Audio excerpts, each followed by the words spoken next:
हाँ जी बच्चों, good evening to all. आज हम क्लास को आगे बढ़ाते हैं और हमने कार्बनिक यौगिकों के नामकरण में अब तक पढ़ लिया था हाइड्रोकार्बनों का नामकरण।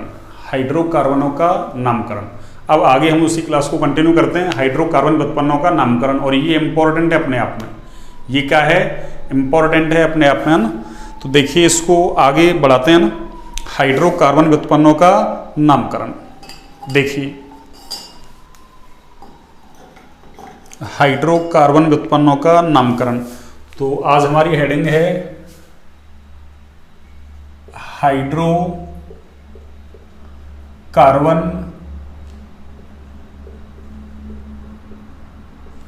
व्युत्पन्नों का निर्माण। हाइड्रोकार्बन व्युत्पन्नों का निर्माण नहीं, नामकरण। हाइड्रोकार्बन व्युत्पन्नों का नामकरण हेडिंग चलेगी हमारे। हाइड्रोकार्बन व्युत्पन्नों का नामकरण, यानी हमने हाइड्रोकार्बनों का नामकरण पढ़ लिया था, अब हम हाइड्रोकार्बन व्युत्पन्नों का नामकरण पढ़ते हैं। देखिए हाइड्रोकार्बन व्युत्पन्न होते क्या हैं कि जब किसी हाइड्रोकार्बन से न्यूनतम एक हाइड्रोजन परमाणु को क्रियात्मक समूह के द्वारा हटा दिया जाए तो किसका निर्माण हो जाएगा, हाइड्रोकार्बन व्युत्पन्न का। यानी मैं यहां पे डेफिनेशन लिखता हूं, जब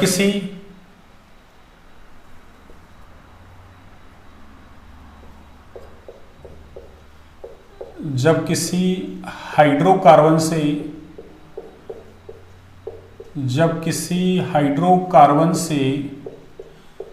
न्यूनतम एक हाइड्रोजन परमाणु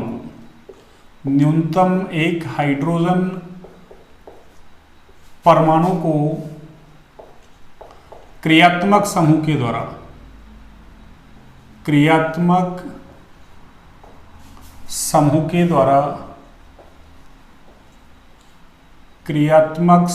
के द्वारा हटाया जाता है, या हम बोल सकते हैं प्रतिस्थापित किया जाता है। हटाया जाता है तो हाइड्रोकार्बन व्युत्पन्न का निर्माण होता है। हाइड्रोकार्बन व्युत्पन्न का निर्माण होता है। हाइड्रोकार्बन व्युत्पन्न का निर्माण होता है, यानी जब किसी हाइड्रोकार्बन से एक हाइड्रोजन परमाणु को कम से कम एक को, न्यूनतम क्या लिखा है मैंने, न्यूनतम, यानी कम से कम एक हाइड्रोजन को भी हटा दिया जाए, किसके द्वारा, क्रियात्मक समूह के द्वारा, तो किसका निर्माण होगा, हाइड्रोकार्बन व्युत्पन्न का। देखिए कैसे बनाएंगे अपन हाइड्रोकार्बन व्युत्पन्न। देखिए मैं किसी भी हाइड्रोकार्बन को, अब हाइड्रोकार्बन क्या होते हैं वो तो हमने पढ़ ही लिए थे अभी, एल्केन, एल्कीन, एल्काइन, इस तरीके से। अब देखिए मैंने क्या लिया, यहां से एक ये RH ले लिया, और इस RH को मैं क्या बोल रहा हूं, इस RH को मैं बोल रहा हूं हाइड्रोकार्बन। इस RH को मैं क्या बोल रहा हूं बच्चों, हाइड्रोकार्बन। ये लीजिए, ये हाइड्रोकार्बन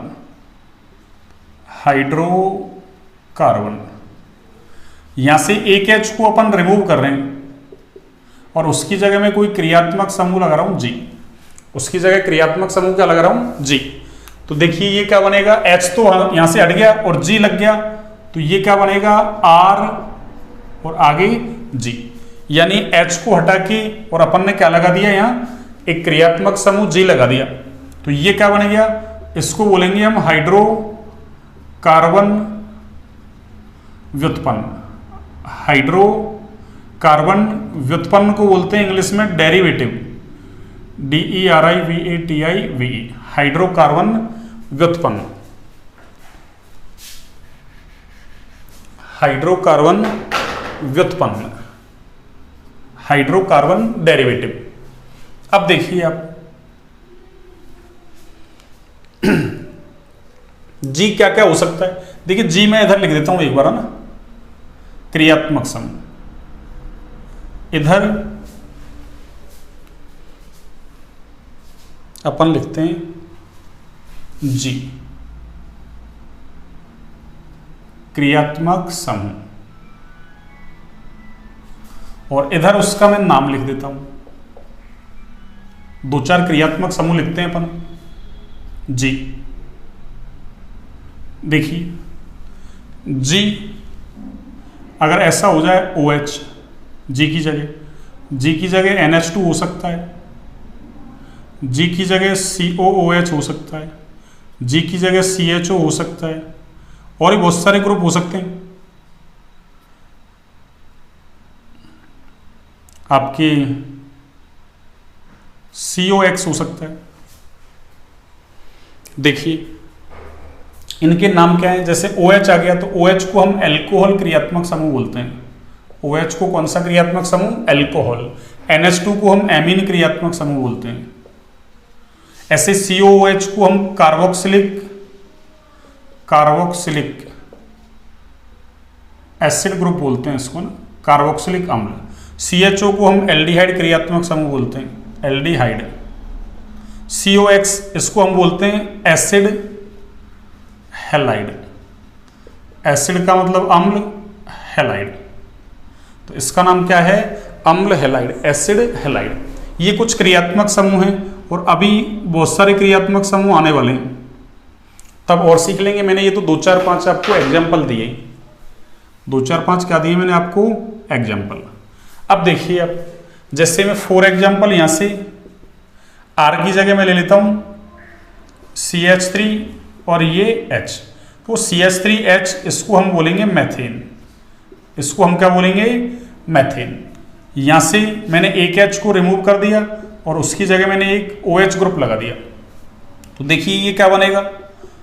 यहां से तो H रिमूव कर दिया और क्या लगा दिया? OH, तो ये क्या बनेगा? CH3OH। यानी यहां से मैंने H को हटा दिया और उसकी जगह मैंने एक OH क्रियात्मक समूह लगा दिया, तो ये हाइड्रोकार्बन है और हाइड्रोकार्बन में भी इसका नाम क्या है? मैथेन। यानी ये एक एल्केन है, हाइड्रोकार्बन में भी एल्केन, और एल्केन में भी इसका नाम क्या है? मैथेन। ये क्या है? हाइड्रोकार्बन व्युत्पन्न। ये क्या है? हाइड्रोकार्बन व्युत्पन्न, और ये बन गया एल्कोहल। देखो OH को क्या बोलते हैं? एल्कोहल। तो ये क्या है? पूरा एल्कोहल। और एल्कोहल में भी इसका नाम क्या है? इसका नाम है मेथेनॉल। एल्कोहल में भी इसका नाम क्या है? मेथेनॉल। क्या नाम है इसका बच्चों? मेथेनॉल। अब देखिए आप आगे, जैसे मैंने एक एग्जांपल ये और ले लिया। देखिए आप अगला, जैसे मैंने इसको ऐसा लिख दिया, देखो आपको समझाने के लिए CH3 CH2H। वैसे तो ये C2H6 है, C2H6 को एथेन बोलते हैं, पर मैंने ऐसा लिखने के चक्कर में इसको ना ऐसा कर दिया आपको समझाने के लिए ना।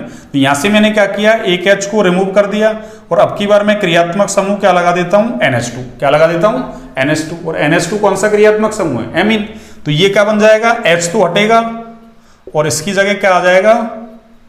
इसकी जगह क्या आएगा बच्चों? H तो हटेगा और इसकी जगह क्या आएगा?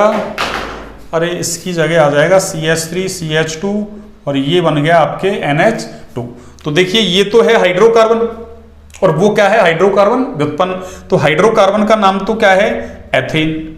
हाइड्रोकार्बन का नाम क्या है? एथेन। और इसका नाम क्या है? तो एमीन है और 2 कार्बन वाला है, इसलिए इसका नाम है एथेन, और उसमें क्या जोड़ देंगे अपन? एमीन। अभी नाम तो सीखेंगे अपन, अभी तो मैं दे रहा हूं ना। आपको अगर ऐसा लग रहा है कि सर तो कैसे दे रहे हैं, कहां से दे रहे हैं? मैथेन से मेथेनॉल, एथेन से एथेनेमीन बना दिया।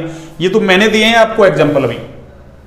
अभी आगे तो अपन सीखेंगे, नामकरण ही तो सीख रहे हैं अपन। अपनी हेडिंग क्या है? हाइड्रोकार्बन व्युत्पन्नों का नामकरण। तो अभी तो हम ये सीख रहे हैं हाइड्रोकार्बन व्युत्पन्न बना कैसे सकते हैं। तो हाइड्रोकार्बन व्युत्पन्न कैसे बना सकते हैं कि किसी भी हाइड्रोकार्बन से एक हाइड्रोजन को हटा दो, कम से कम एक को ना, ज्यादा तो 2 को हटा लो, 3 को हटा लो, पर कम से कम एक हाइड्रोजन को भी हटा दिया और उसकी जगह आपने क्रियात्मक समूह लगा दिया, तो किसका निर्माण होगा? हाइड्रोकार्बन व्युत्पन्न का। और यही हम सीखने वाले हैं, यही हम क्या सीखने वाले हैं। तो ये तो आपके लिए एक एडिशनल चीज हो गई है ना। मतलब एडिशनल क्या मतलब? एडिशनल नहीं मतलब क्रियात्मक समूह। थोड़ा सा मैंने आपको ना इंट्रोडक्शन दे दिया कि ये क्रियात्मक समूह हो सकते हैं। आप एक बार इसको नोट डाउन कीजिए, इसके बाद बात करते हैं। आप नोट डाउन कीजिए इसको एक बार।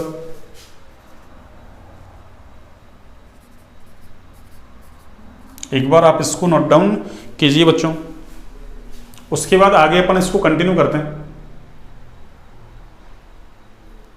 देखिए एक एग्जांपल और देख लीजिए अपन। चलो एक एग्जांपल देखिए आप।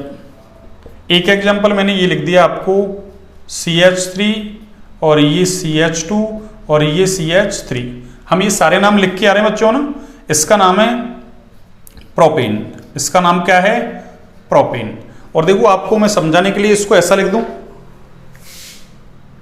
इसको मैं ऐसा लिख दूं आपको समझाने के लिए कि इसी फॉर्म में लिखना चाहूं मैं, तो इसको मैं CH2 और एक क्या जुड़ा हुआ है H, यानी इस H को मैं यहां से रिमूव कर रहा हूं और उसकी जगह मान लो मैंने एक क्रियात्मक समूह लगा दिया। चलो इनमें से कोई सा देख लो, चलो OH लगा देता हूं ना। अभी सिंपल वाले क्रियात्मक समूह लगा रहा हूं इसलिए ना, आगे तो हम बड़े बड़े कार्बनिक यौगिक वगैरह हैं उनके नामकरण पढ़ेंगे ना, हाइड्रोकार्बन व्युत्पन्नों की। तो देखिए इससे क्या होगा, CH3 CH2 ये CH2 और ये क्या हो गया OH, यानी आपने H तो यहां से रिमूव कर दिया और उसकी जगह क्या लगा दिया आपने OH। तो देखो इसका नाम तो था प्रोपेन, तो ये तो एक हाइड्रोकार्बन है और वो क्या बन गया प्रोपेनॉल। क्या बन गया वो प्रोपेनॉल। प्रोपेनॉल यानी प्रोपेन में ऑल जोड़ दिया, OH का अनुलग्न ऑल लगाते हैं, अभी सीखेंगे आगे ना। तो ये प्रोपेनॉल क्या है, एक हाइड्रोकार्बन व्युत्पन्न है। तो ये इधर वाले हाइड्रोकार्बन है, इधर वाले क्या है हाइड्रोकार्बन व्युत्पन्न। तो मैंने जो डेफिनेशन लिखी थी वो ये तो लिखी थी कि जब किसी हाइड्रोकार्बन से न्यूनतम एक हाइड्रोजन परमाणु को क्रियात्मक समूह के द्वारा हटाते हैं तो किसका निर्माण होता है, हाइड्रोकार्बन व्युत्पन्न का। तो अपन ने एक हाइड्रोकार्बन ले लिया, यहां से एक H को रिमूव किया, उसकी जगह मैंने क्रियात्मक समूह G लगा दिया। G का मतलब इनमें से कोई सा भी हो सकता है, और भी क्रियात्मक समूह बहुत सारे अभी आगे लिखेंगे अपन ना, एक लिस्ट बनाएंगे। अब तो क्या बन जाएगा RG, यानी H तो यहां से रिमूव हो गया, उसकी जगह कौन आ गया G। G का मतलब क्रियात्मक समूह, और इसको हम क्या बोलेंगे हाइड्रोकार्बन व्युत्पन्न। और हमारे सिलेबस में है ना 4 चैप्टर हैं, वैसे 5 हैं ऑर्गेनिक के, पर 4 चैप्टर है ना ये हाइड्रोकार्बन व्युत्पन्नों के ही हैं। जैसे एक तो है आपके है ना एल्किल हैलाइड, एरिल हैलाइड या हेलो एल्केन, हेलो एरिन बोल सकते हैं उसको। एक एल्कोहल फिनोल ईथर है, एक आपके एल्डिहाइड कीटोन कार्बोक्सिलिक एसिड है, और एक एमीन्स है। ये सारे के सारे क्या है हाइड्रोकार्बन व्युत्पन्न ही हैं आपके है ना। हाइड्रोकार्बन तो आपके है ना पिछले साल थे 11th क्लास में, alkane, alkene, alkyne and benzene, ये हाइड्रोकार्बन थे। तो हाइड्रोकार्बन आपने पिछले साल पढ़ लिए, और इस साल क्या पढ़ा रहे हैं आपको हाइड्रोकार्बन व्युत्पन्न 12वीं क्लास में। तो देखिए आप आगे की बात, आगे की बात आप देखिए, देखो यहां तक बिल्कुल एकदम क्लियर आ रहा है ना, ऐसी कोई दिक्कत नहीं है। चलो इसको मैं इरेज करता हूं, आपने नोट डाउन कर लिया होगा इसको। देखिए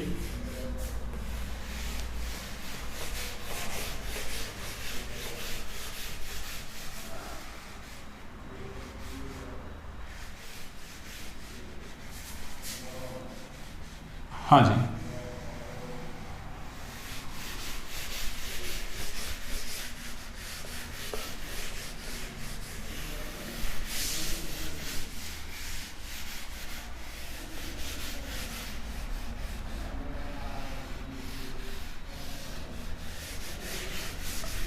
हाँ जी, आप देखिए अब हाइड्रोकार्बन व्युत्पन्नों का नामकरण करते हैं अपन। तो देखिए हाइड्रोकार्बन व्युत्पन्न हमारे पास क्या था, यानी अपने पास कितने थे सिस्टम, 2 सिस्टम थे ना। हाइड्रोकार्बन व्युत्पन्न के कितने सिस्टम थे, 2। यानी हाइड्रोकार्बन व्युत्पन्नों के नामकरण में 2 सिस्टम थे ना, यानी 2 पद्धतियां थी। एक सिस्टम ए बोला था अपन ने, एक को सिस्टम बी बोला था। तो मैं पहले सिस्टम ए लिख रहा हूं ना, ये लीजिए सिस्टम ए, सिस्टम ए यानी ये सिस्टम ए हमको पढ़ना है। और सिस्टम ए में हाइड्रोकार्बन व्युत्पन्नों का नामकरण कैसे लिखते हैं, देखिए हाइड्रोकार्बन व्युत्पन्न क्या था अपने पास RH, ये तो हाइड्रोकार्बन था।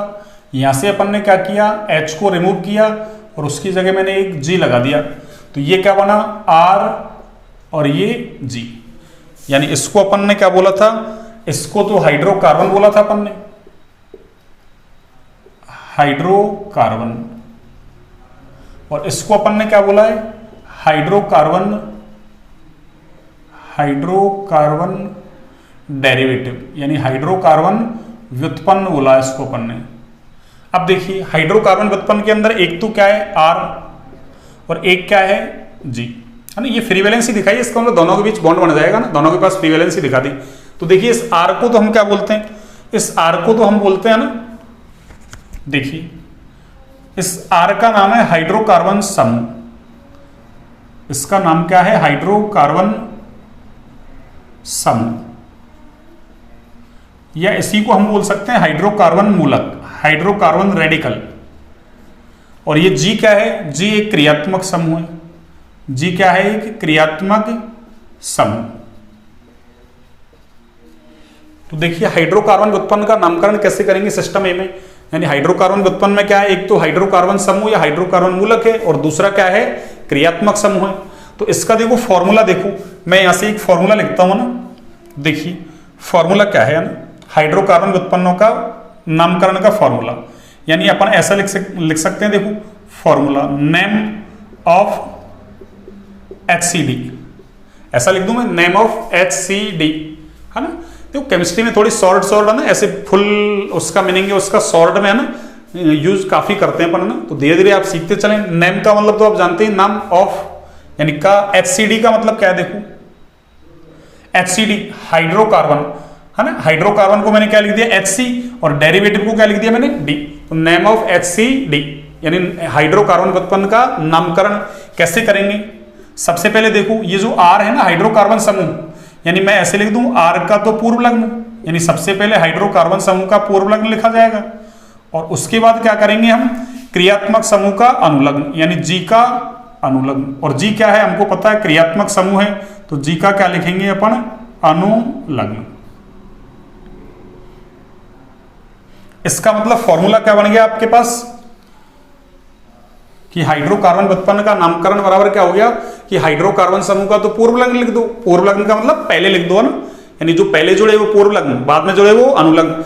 तो हाइड्रोकार्बन समूह का तो आपको पूर्व लग्न लिखना, उसके बाद क्रियात्मक समूह का क्या लिखना है आपको, अनुलग्न।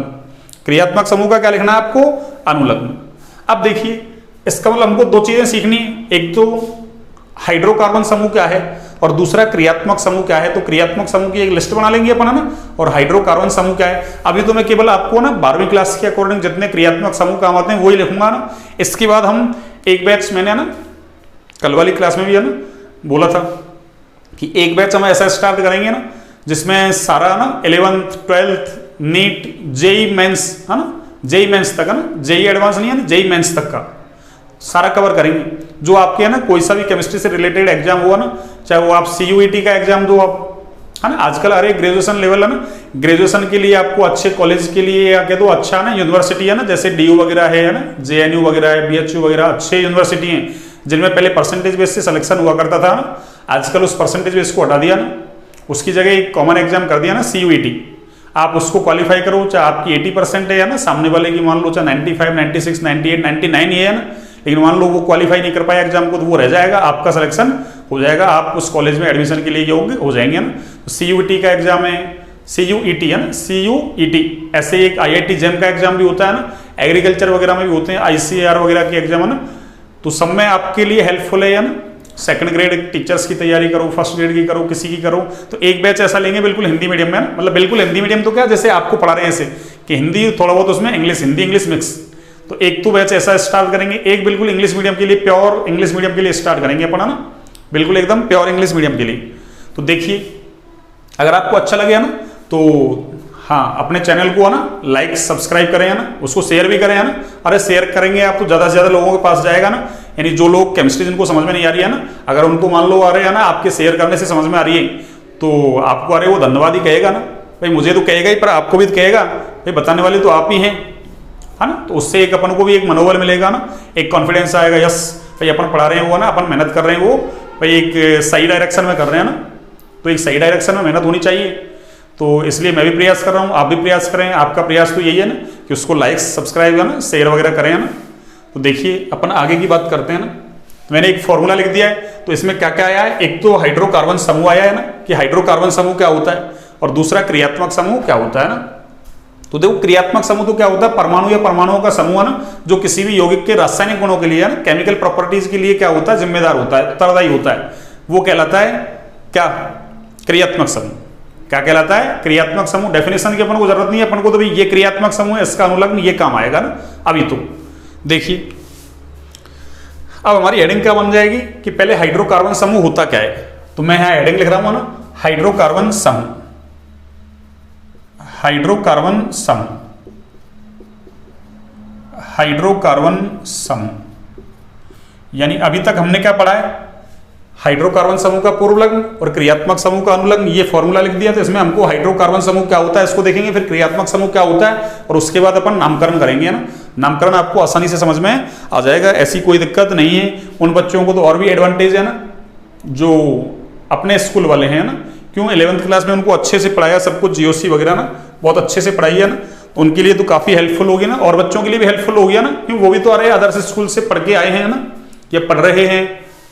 तो देखिए हाइड्रोकार्बन समूह क्या है ना, वैसे क्या है साधारण नाम पद्धति को कोई पढ़ाता नहीं है ना, कई बच्चों की डिमांड थी सर साधारण नाम पद्धति से स्टार्ट कर दो ना, और वैसे साधारण नाम पद्धति अपने यार काम आती है बहुत है ना, रिएक्शंस वगैरह में बहुत काम आती है, और वैसे भी साधारण नाम दे रखे हैं अपने ना, एनसीईआरटी के अकॉर्डिंग साधारण नाम भी दे रखे हैं और आईयूपीएससी नाम दोनों ही दे रखे हैं। तो हमको साधारण भी आने चाहिए और आईयूपीएससी भी आने चाहिए, व्युत्पन्न का इतना ज्यादा रोल नहीं है। तो देखिए अब हाइड्रोकार्बन समूह क्या होता है, देखिए यहाँ पे तो क्या किया अपन ने, एक एच को रिमूव कर दिया यहाँ से, किसके द्वारा, क्रियात्मक समूह के द्वारा। तो किसका निर्माण हुआ, हाइड्रोकार्बन व्युत्पन्न का। लेकिन अब की बार मैं क्या करूं, देखो कि ये RH, ये मैंने कोई हाइड्रोकार्बन ले लिया, क्या ले लिया बच्चों, हाइड्रोकार्बन। यहां से मैंने एक H को क्या किया, रिमूव, रिमूव का मतलब निकालना।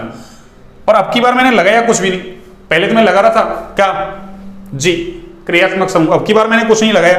तो ये क्या बनेगा R, और यहां से मैंने H को फ्री कर दिया, तो ये वाला जो बॉन्ड था दोनों के बीच ये कैसा हो गया, फ्री हो गया। ये कैसा हो गया, फ्री। अब इसको मैं राइट में लगाऊं या इसको मैं लेफ्ट में लगाऊं, एक ही बात है ना, राइट में लगाओ या लेफ्ट में लगाओ एक ही बात है ना, यानी ये और ये एक ही बात है ना। तो ये क्या बन गया, ये हमारा बन गया हाइड्रोकार्बन समूह। ये क्या बन गया हमारा, हाइड्रोकार्बन ग्रुप। ग्रुप का मतलब समूह, हाइड्रोकार्बन समूह, या इसको हम बोल सकते हैं हाइड्रोकार्बन रेडिकल। रेडिकल का मतलब मूलक। तो डेफिनेशन क्या हुई भाई, हाइड्रोकार्बन से हाइड्रोजन को हटा के क्रियात्मक समूह लगा रहे हैं तो हाइड्रोकार्बन व्युत्पन्न बन रहा है। लेकिन अब की बार क्या किया अपन ने कि हाइड्रोकार्बन से हाइड्रोजन को हटा दिया जाए, तो वैलेंसी कैसी हो गई, फ्री। तो ये फ्री वैलेंसी युक्त जो स्पीसीज है ना, फ्री वैलेंसी युक्त स्पीसीज है ना, ऐसे वर्ड्स काम में ले लिए जाते हैं केमिस्ट्री में जनरली ना, सिस्टम है ना, जिसको तंत्र बोलते हो आप, निकाय बोलते हो, या स्पीसीज। स्पीसीज का मतलब ये वाली स्पीसीज है ना, इसको स्पीसीज नाम दे दिया। तो ये क्या कहलाएगी, हाइड्रोकार्बन समूह या हाइड्रोकार्बन मूलक। तो डेफिनेशन क्या होगी, देखिए अब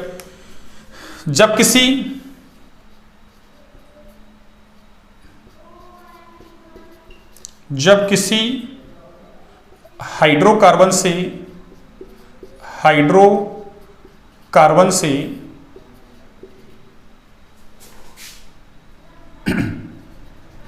न्यूनतम एक हाइड्रोजन परमाणु को हटाया जाता है, लगाया कुछ नहीं मैंने, लगा दूंगा तो हाइड्रोकार्बन व्युत्पन्न बन जाएगा, क्रियात्मक समूह लगा दूंगा तो हटाया जाता है, तो मुक्त यानी फ्री संयोजकता, मुक्त संयोजकता युक्त स्पीसीज बनती है। मुक्त संयोजकता युक्त स्पीसीज बनती है, जिसे क्या कहा जाता है बच्चों, जिसे हाइड्रोकार्बन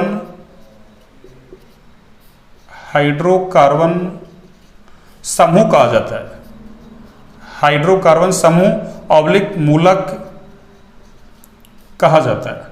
देखिए मैं आपको ना हिंदी के साथ साथ थोड़ा थोड़ा इंग्लिश वर्ड्स भी बताता जा रहा हूँ ना, ताकि आगे आपको भविष्य में कभी दिक्कत नहीं आए। क्यों, आगे है ना स्टैंडर्ड बुक्स होती हैं वो इंग्लिश मीडियम में होती है बच्चों ना, किसमें होती हैं, इंग्लिश मीडियम में। तो मैंने यहाँ से डेफिनेशन लिख दी कि जब किसी हाइड्रोकार्बन से न्यूनतम एक हाइड्रोजन परमाणु को हटाया जाता है ना, तो मुक्त संयोजकता युक्त क्या बनती है, स्पीसीज, जिसको क्या कहते हैं अपन, हाइड्रोकार्बन समूह या मूलक।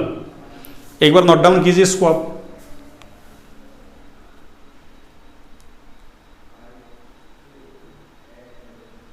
एक बार इसको नोट डाउन कीजिए आप, नोट डाउन कर लिया। देखिए आप आगे, इसका मतलब हाइड्रोकार्बन समूह या हाइड्रोकार्बन मूलक किससे बन रहा है, हाइड्रोकार्बन से बन रहा है। तो देखिए पहले हम देख लेते हैं हाइड्रोकार्बन कितने टाइप के होते हैं ना। तो 11वीं क्लास में आपने एक क्लासिफिकेशन पढ़ा था ना कार्बनिक यौगिकों का, वही क्लासिफिकेशन काम आएगा ना। यानी मोटे तौर पे अपन ऐसा बोल सकते हैं ना कि हाइड्रोकार्बन है ये 3 टाइप के हैं ना। कितने टाइप के हैं? 3 टाइप के। एक एलिफेटिक हाइड्रोकार्बन, दूसरा एरोमेटिक हाइड्रोकार्बन, और एक होता है आपके एलिसाइक्लिक हाइड्रोकार्बन। जैसे एलिफेटिक में तो आपके है ना जो अपन ने संतृप्त, असंतृप्त, एल्केन, एल्कीन, एल्काइन पढ़े थे ना, ये वाले आ जाएंगे ना। और एक आपके एरोमेटिक में तो आप बेंजीन को याद रख लो ना, टोलुइन वगैरह हैं, ये सारे एरोमेटिक हाइड्रोकार्बन है ना। और एलिसाइक्लिक में जैसे है ना जो एल्केन, एल्कीन है उनको साइक्लो चक्रीय कर दिया जाए ना, तो वो उनका नाम क्या हो जाएगा आपके एलिसाइक्लिक हाइड्रोकार्बन समूह, वो सॉरी एलिसाइक्लिक हाइड्रोकार्बन। तो इसका मतलब हाइड्रोकार्बन को अपन मोटे तौर पे कितने भागों में बांट सकते हैं? 3 भागों में, एलिफेटिक, एरोमेटिक और एलिसाइक्लिक। तो इसका मतलब एलिफेटिक, एरोमेटिक, एलिसाइक्लिक हाइड्रोकार्बन है, इन्हीं से क्या बन रहा है? हाइड्रोकार्बन मूलक या हाइड्रोकार्बन समूह। तो इसका मतलब हाइड्रोकार्बन मूलक या हाइड्रोकार्बन समूह भी कितने प्रकार का हो जाएगा? आपके 3 प्रकार का हो जाएगा। कितने प्रकार का? 3 कौन कौन सा? एलिफेटिक हाइड्रोकार्बन समूह, दूसरा एरोमेटिक हाइड्रोकार्बन समूह, और तीसरा एलिसाइक्लिक हाइड्रोकार्बन समूह। अब इन सबको हम 1 बाय 1 करके पढ़ते हैं ना। देखिए, तो मैंने क्या कहा कि हाइड्रोकार्बन समूह, हाइड्रोकार्बन समूह ये कितने टाइप के हैं? हाँ, 3 टाइप्स के। कितने टाइप्स के? 3 टाइप्स के, 3 प्रकार के। और 3 प्रकार कौन कौन से? देखिए, एक एलिफेटिक हाइड्रोकार्बन समूह। कौन से? एलिफेटिक हाइड्रोकार्बन समूह, एलिफेटिक हाइड्रोकार्बन समूह। दूसरा है आपकी एरोमेटिक हाइड्रोकार्बन समूह, एरोमेटिक हाइड्रोकार्बन समूह, हाइड्रोकार्बन समूह। और थर्ड क्या है आपकी? एलिसाइक्लिक हाइड्रोकार्बन समूह, एलिसाइक्लिक। तो आपके लिए 2 इंपॉर्टेंट है, एलिफेटिक और एरोमेटिक। ये क्या है? हाइड्रोकार्बन समूह। यानी हाइड्रोकार्बन समूह ये कितने टाइप के हैं? आपके 3 टाइप के हैं, एलिफेटिक हाइड्रोकार्बन समूह, एरोमेटिक हाइड्रोकार्बन समूह, और तीसरा है एलिसाइक्लिक हाइड्रोकार्बन समूह। अब देखिए, आप 1 बाय 1 करके लेते हैं ना। तो देखो, एलिफेटिक वाला 2 प्रकार का हो सकता है ना। एलिफेटिक वाले को भी आप 2 टाइप में बांट सकते हैं ना। कौन कौन सा? देखो, एक तो संतृप्त, यानी एलिफेटिक हाइड्रोकार्बन 2 प्रकार के हो सकते हैं, संतृप्त और असंतृप्त। यानी संतृप्त एलिफेटिक हाइड्रोकार्बन समूह, और दूसरा कौन सा हो जाएगा आपके? असंतृप्त एलिफेटिक हाइड्रोकार्बन समूह। यानी इसके 2 टाइप हो गए आपके। कितने टाइप? 2 टाइप। तो देखिए, इसमें से पहला पढ़ते हैं अपन ना, संतृप्त एलिफेटिक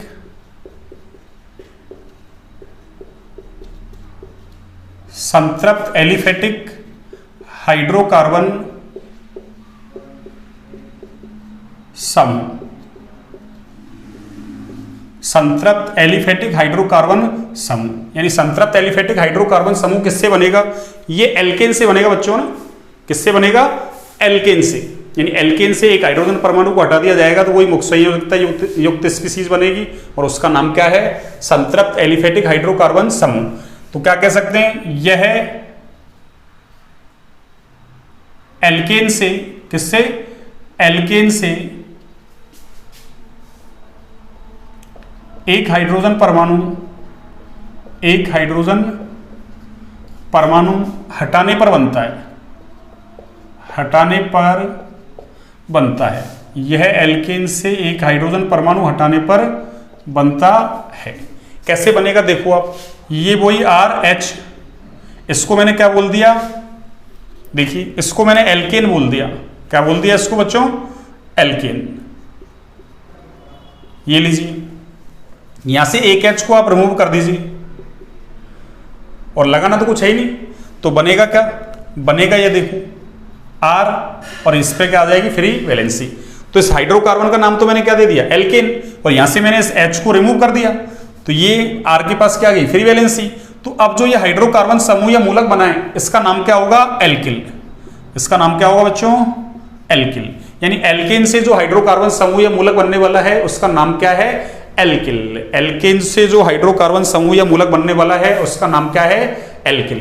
अब देखिए फॉर एग्जाम्पल, जैसे एल्केन का एग्जाम्पल अपन ने वही ले लिया CH3H, और यहां से मैंने क्या किया, एक H को रिमूव कर दिया और CH3H यानी CH4 हो गया। और CH4 का नाम क्या है? मैथेन। ये हम पीछे से सीख के आ रहे हैं, इसका नाम क्या है आपके? मैथेन, यानी ये हो गया आपके मैथेन। तो यहां से मैंने क्या किया, इस H को रिमूव कर दिया और ये क्या बन गया? CH3। इसके पास क्या आ गई? Free valency. इसका मतलब एक चीज सीखिए आप, देखिए एक चीज क्या सीखो, देखो एल्केन से जो मूलक बन रहा है बच्चों, देखो इसमें एल्क और एल्क ये नाम तो सेम है, यानी एल्केन से जो भी मूलक या हाइड्रोकार्बन समूह बनेगा उसका नाम क्या लिखा जाएगा? तो देखिए एल्क एल्क तो दोनों में सेम है। यहां क्या था? एन, यहां क्या था? एन, और यहां मैंने एन को हटा के क्या लगा दिया? एल। बस आपको यही ध्यान रखना है ना कि एल्केन से जो भी हाइड्रोकार्बन समूह या मूलक बनेगा उसमें एन को हटा दो, एल लगा दो। जैसे मैथेन तो एन हटाओ, एल लगाओ तो मैथिल। एथेन से एथिल, प्रोपेन से प्रोपिल, ब्यूटेन से ब्यूटिल, पेंटेन से पेंटिल, हेक्सेन से हेक्सिल, इस तरीके से बनाते जाओ अपन। तो देखिए ये मैथेन था और इसका नाम क्या है? अरे इसका नाम है मैथिल। तो मैथेन से क्या बना दिया मैंने? मैथिल। ऐसे देखिए आप अगला एग्जांपल देखिए,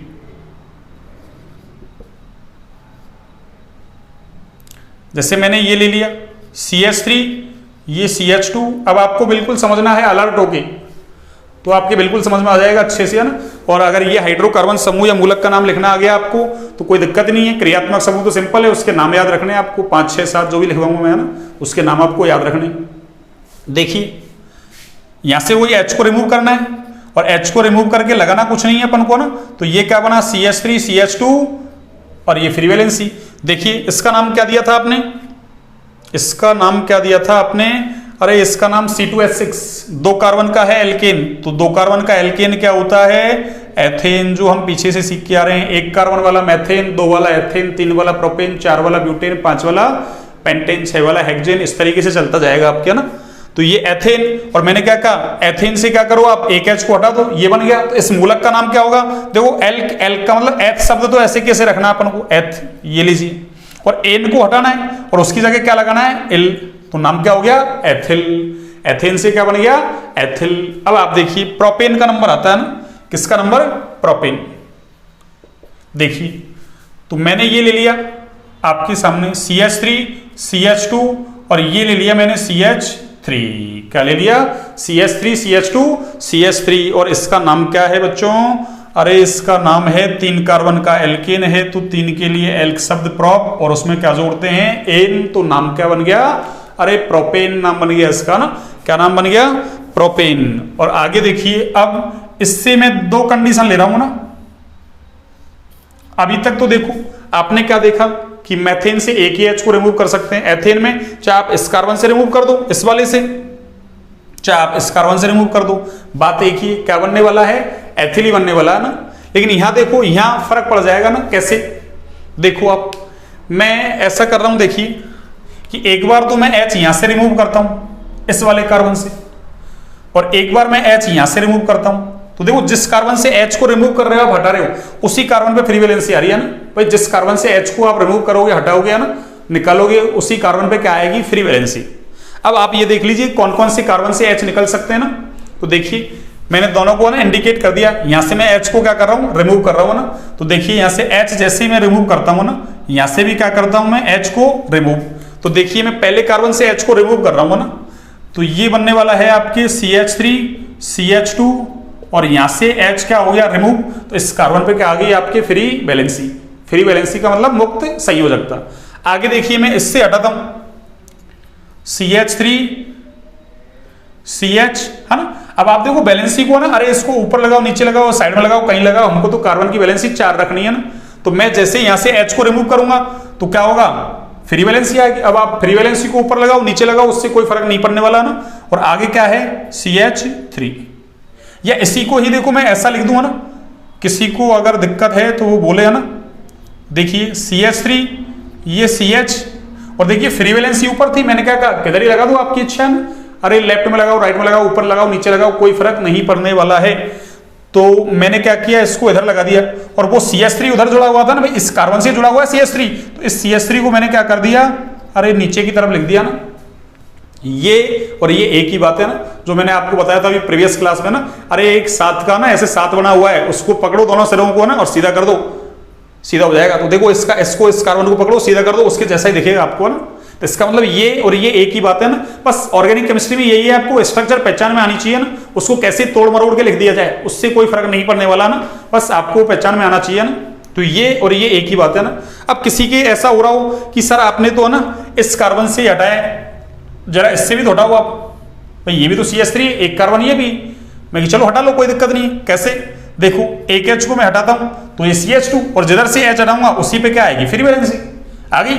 आगे तो क्या चल रहा है, वही CH2 और वही CH3। देखिए अब कोई सोच रहा है कि सर ये तो अलग बन गया, अरे देखो अलग नहीं बना, वही है, वो ऊपर लिखा है मैंने वही ये है। देखो आप कैसे, ऐसे समझ नहीं आ रहा ना, तो इसको उठाओ और ऐसे पलट दो इसको ना उठा के, वही दिखेगा आपको, अरे वही दिखने वाला है, या उसको पलट दो ऐसा ही दिखेगा। इसका मतलब इससे H हटाओ या इससे H हटाओ एक ही बात है, लेकिन इस बीच वाले से हटाओगे तो फिर अलग बात हो गई है ना।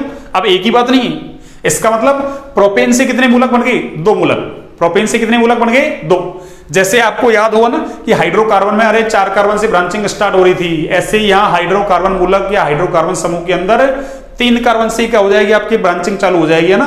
देखो एक बार तो कॉर्नर पे आ गई फर्स्ट कार्बन पे, एक बार बीच में आ गई ब्रांचिंग, कहाँ आ गई, बीच में। देखो अरे वहां जी लगाओ अलग, यहाँ जी लगाओ अलग, और ये तो एक ही बात है। इसका मतलब हाइड्रोकार्बन समूह या मूलक में ब्रांचिंग कितने से स्टार्ट हो जाएगी, अरे 3 से स्टार्ट हो जाएगी। कितने से, 3 से। जबकि हाइड्रोकार्बन समूह के अंदर, वो सॉरी हाइड्रोकार्बन के अंदर ब्रांचिंग कितने कार्बन से चालू होगी, 4 से। तो हाइड्रोकार्बन के अंदर तो N-आइसोनियो वगैरह है वो 4 से स्टार्ट करते हैं ना, जबकि हाइड्रोकार्बन समूह या मूलक के अंदर N-आइसोनियो हम 3 कार्बन से ही क्या कर देंगे स्टार्ट। कितने से कर देंगे स्टार्ट, 3 कार्बन से, याद रखें बिल्कुल, है ना।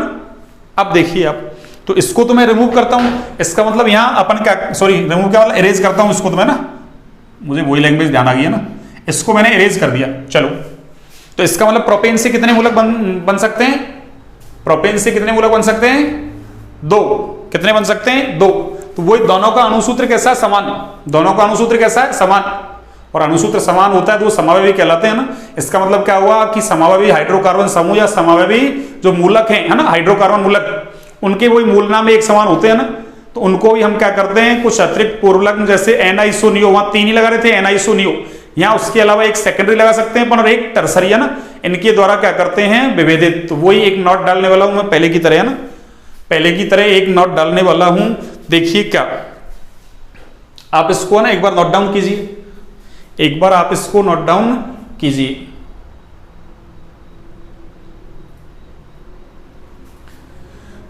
देखिए आपने नोट डाउन कर लिया,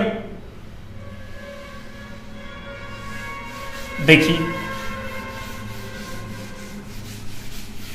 हाँ जी,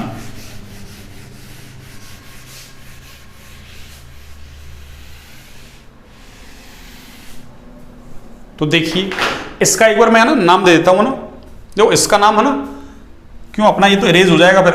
इसका नाम है एन प्रोपिल। क्या नाम है इसका बच्चों, एन प्रोपिल।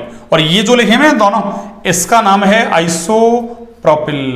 ये कौन सा ग्रुप है आपके, आइसोप्रोपिल ग्रुप। इसको याद रखें, है ना, ये काम का है, आइसोप्रोपिल ग्रुप आपके काम का है ना।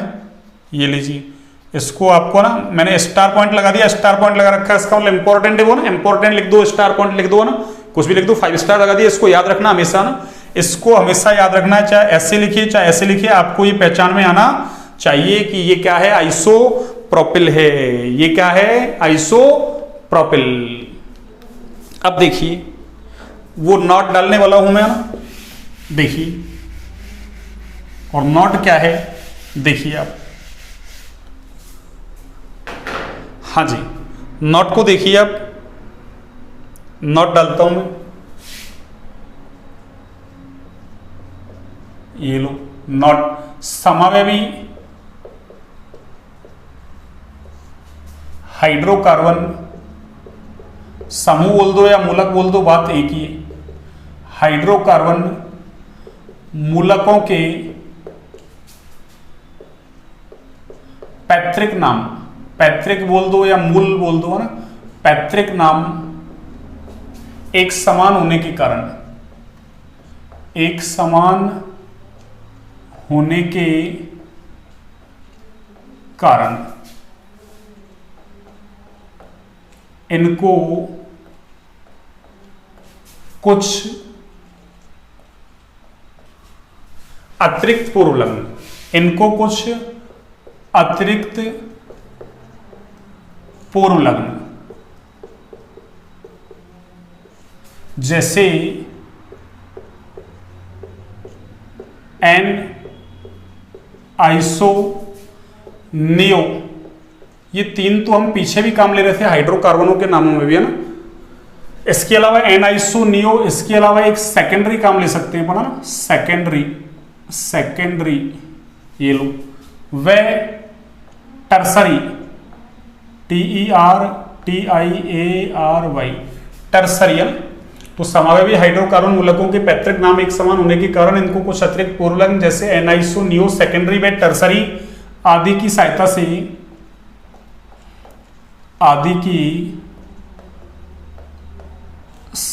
से विभेदित किया जा सकता है, आदि की सहायता से विभेदित किया जा सकता है,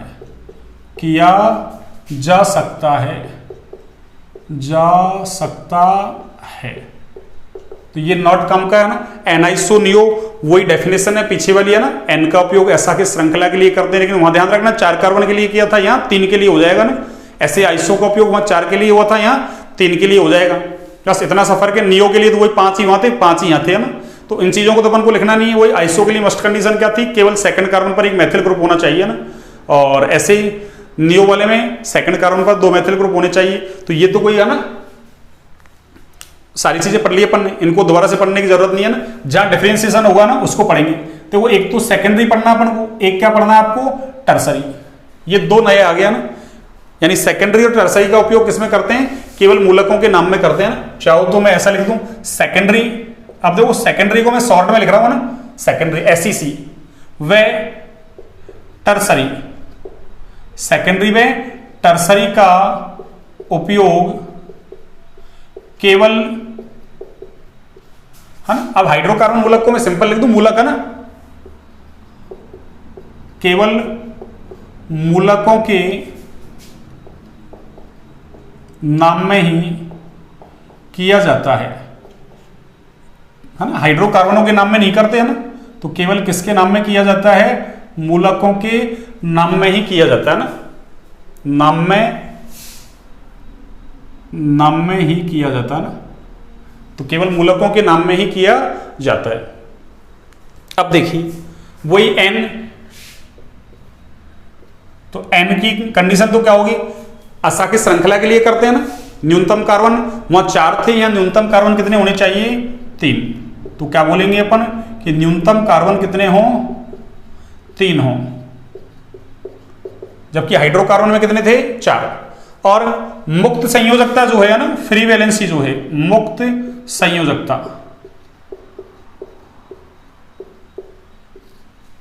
संयोजकता सिरे वाले कार्बन पर, सिरे का मतलब कॉर्नर पर, ये लो CORNER, कॉर्नर पर होनी चाहिए ना, कहां होनी चाहिए, कॉर्नर पर। तो मुक्त संयोजकता सिरे वाले कार्बन पर उपस्थित हो, मध्य में नहीं होनी चाहिए ना, कहां होनी चाहिए, कॉर्नर पे। कॉर्नर तो है ना, चाहे लेफ्ट में हो चाहे राइट में हो, कोई दिक्कत नहीं है। जैसे देखो इसका एग्जांपल CH3, अभी जो पीछे लिखा था अपन ने CH2 और ये CH2H, ऐसा ले सकता हूं मैं। ऐसे एक एग्जांपल और देखिए आप, CH3 CH2 CH2 और ये CH2। एक और देख लीजिए, देखिए CH3 CH2 CH2 CH2, ये CH2 और ये फ्री वैलेंसी। देखिए इसका नाम क्या है, तो 3 कार्बन है, असाकित श्रृंखला है, असाकित कॉर्नर पे है ना। अरे मुक्त संयोजकता कॉर्नर पे है, बीच में नहीं है, इसलिए साकित नहीं है, असाकित है। असाकित असाकित देख रहे हैं सारे, है ना।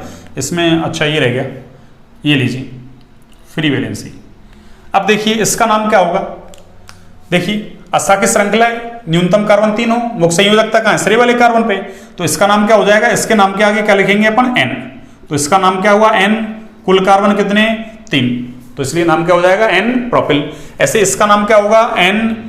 कुल कार्बन कितने हैं, 4, तो N ब्यूटिल। ऐसे इसका नाम क्या होगा N, कुल कार्बन कितने हैं आपके 5, तो नाम क्या होगा इसका N पेंटिल। इस तरीके से आप N लगा सकते हो। N का मतलब नॉर्मल चेन का मतलब कोई ब्रांचिंग वगैरह नहीं है, तो N तो सिंपल सा है। अब देखिए आप दूसरा क्या है आपके आइसो के लिए वो न्यूनतम कार्बन कितने हो, न्यूनतम कार्बन वही 3 हो, न्यूनतम कार्बन कितने हो 3, और वही मस्ट कंडीशन तो क्या है इसकी कि सेकंड कार्बन पे क्या हो, एक मेथिल समूह होना चाहिए ना, पर इसमें एक अपवाद है ना, कौन सा, ये देखिए, इसको याद रखना है आपको ना, CH3 CH CH3 अभी लिखा था अपन ने। एक देखिए मैं ये लिख रहा हूं CH3 CH2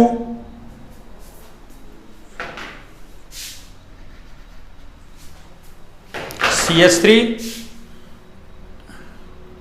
CH और ये CH3 और इधर CH2H, और एक और देखिए अपना CH3 CH, ये CH3, ये CH2 और ये CH2 और ये फ्री वैलेंसी। अब देखिए आप इसका नाम क्या दोगे, इसको छोड़ो भी है ना, इसका नाम देते हैं ना। देखो कुल कार्बन कितने हैं 4, अपन ने तो क्या न्यूनतम कार्बन कितने हो 3 हुआ ना, अब 4 5 6 ज्यादा तो कितने हो सकते हैं, पर कम से कम 3 कार्बन हुआ ना, तो हम N और आइसो के बारे में सोच सकते हैं। कहाँ, मूलक के नाम में। किसके नाम में बच्चों, मूलक के नाम में। तो देखिए यहां तो 4 कार्बन है, कोई दिक्कत नहीं है। अब देखिए सेकंड कार्बन पर एक मेथिल समूह होना चाहिए ना, तो देखो यहां से फर्स्ट और ये सेकंड कार्बन पर क्या है, अरे मेथिल समूह आ गया ना, तो इसके नाम के आगे क्या लिखेंगे अपन, आइसो। तो ये तो हो गया आइसो, और कुल कार्बन कितने हैं 4, तो 4 के लिए क्या लिखेंगे अपन, ब्यूटिल। क्या लिखेंगे, ब्यूटिल। तो नाम क्या हो गया, आइसो ब्यूटिल। ऐसे देखो यहाँ कुल कार्बन 5 है, कोई दिक्कत नहीं, वही देखो फर्स्ट और सेकंड कार्बन पर मैंने क्या लगा दिया, एक मेथिल समूह लगा दिया ना, तो क्या लिखूंगा इसका नाम में, आइसो। ये तो पूर्व लग्न हो गया, और कुल कार्बन कितने हैं आपके 5, तो नाम क्या हो गया इसका, आइसो पेंटिल। इस तरीके से हम नाम दे सकते हैं ना। अब देखिए इसको, ये आपके इंपॉर्टेंट है ना, ये आपके इंपॉर्टेंट है, आपको एनी टाइम याद रखना है ना। अरे आइसोप्रोपिल को आपको एनी टाइम याद रखना है ना। क्यों, 3 पे हम क्या लगा सकते हैं, आइसो भी लगा सकते हैं, और 3 पे क्या लगा सकते हैं हम, N भी लगा सकते हैं। अब देखो N तो कब लगाएंगे, जब फ्री वैलेंसी कहाँ हो, कॉर्नर पे होनी चाहिए, या तो इस कार्बन पे होती है या फिर इस कार्बन पे होती, तब तो हम N लगाते हैं। लेकिन ये ना तो इस पे है ना इस पे, ये कहाँ है, बीच में है, तो इसका मतलब N नहीं लगेगा, तो क्या लगेगा, आइसो ही लगेगा। तो ये क्या है, अरे ये एक अपवाद है ना, ये लो मैं लिख दूं, ये क्या है, अपवाद है, याद रखना है आपको। ये क्या है, अपवाद, ये अपवाद है ना, इसको आपको हमेशा याद रखना है। अब आइसो क्यों दे दिया ना, इसको इसलिए दे दिया ना भाई N लग नहीं सकता, नियो के लिए 5 चाहिए, और जो सेकेंडरी टर्सरी आएंगे ना आपके, इनके लिए मिनिमम कार्बन आपको 4 चाहिए। कितने चाहिए, 4। सेकेंडरी के लिए भी 4 और टर्सरी के लिए भी कितने चाहिए आपको, 4। मिनिमम कार्बन 4 होने चाहिए। नियो के लिए कितने होने चाहिए, 5। तो बचे कौन, N और आइसो। तो इसमें 3, इसमें भी 3। अब फ्री वैलेंसी कॉर्नर पे होती, या तो फर्स्ट में या लास्ट में, या कह दो लेफ्ट या राइट में होती, तो क्या होता N। अब वहां है नहीं, तो क्या हो गया, आइसो। तो अपन इसको, चलो बच्चों अब क्लास ऑफ हो गई हमारी, है ना, लाइट चली गई है ना, इसको हम ऑफ करते हैं बच्चों, है ना, क्लास को, लाइट चली गई है ना।